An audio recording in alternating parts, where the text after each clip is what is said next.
The next type of investment banking services we will examine are advisory services, comprising assistance in transactions, like mergers and acquisitions, known as M&A, and debt restructurings. M&A services became increasingly popular in the 1960s, when a binge of conglomerate buildups took place. The main investment banks understood this line of business can be profitable because M&A deals occur multiple times, while IPOs are a one-off event. As we already said, M&A stands for mergers and acquisitions.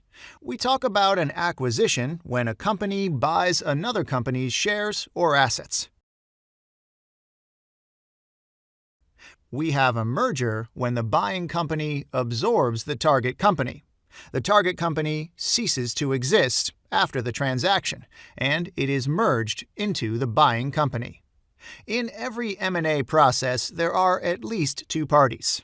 One of the companies is called the buyer, or the buying company, and the other one is called the target, which is the firm acquired. The buyer company can offer a compensation to the target company's shareholders in several ways. They can offer a cash compensation, a stock package of the new entity, or a combination of both. The technical name of the amount paid is called consideration. There are several reasons M&A deals play an important role in a company's life. Top managers understand that sometimes it is cheaper to acquire something that has been already created rather than trying to generate it internally. In addition, businesses are so complementary that their combination can unlock a great deal of savings, efficiencies, and opportunities. We will focus on these aspects in the chapter dedicated to the mechanics of M&A services. Why do companies need help when acquiring other companies? Investment bankers are ideally positioned to provide valuable M&A insights to their clients, as they know their business and the industry in which they operate. Sometimes, an investment bank advises several firms from an industry and can gain perspective through multiple points of view. In addition, industrial companies do not have the expertise to carry out these deals.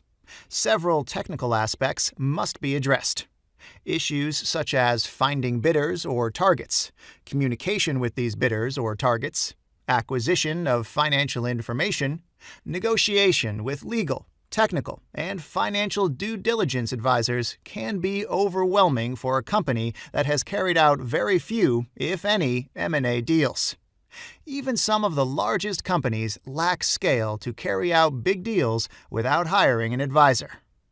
In any transaction, there are two possible roles that investment bankers can have. They can be buy or sell side, depending on who hires them, the buying or the selling company.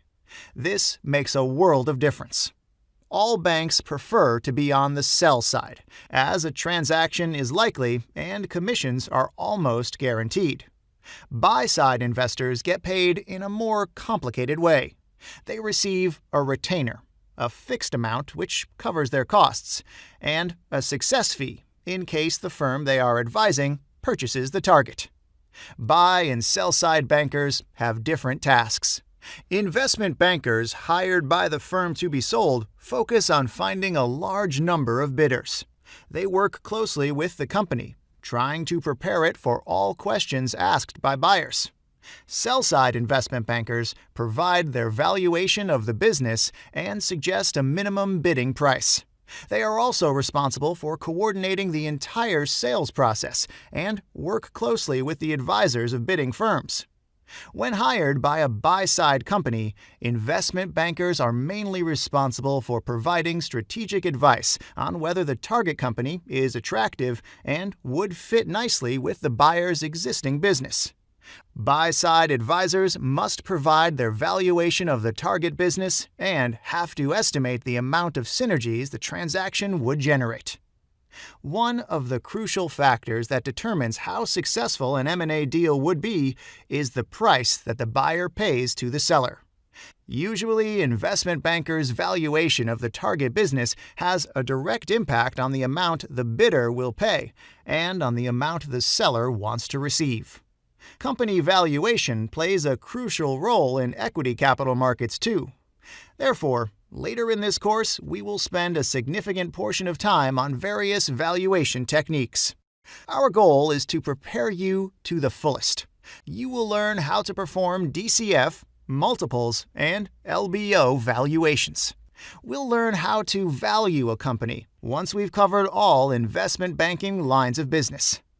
Besides M&A, many investment banks engage in restructuring services.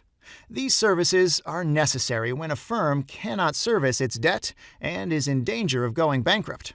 I'm sure you can imagine how tough it is to work on these transactions and assist companies in deep trouble.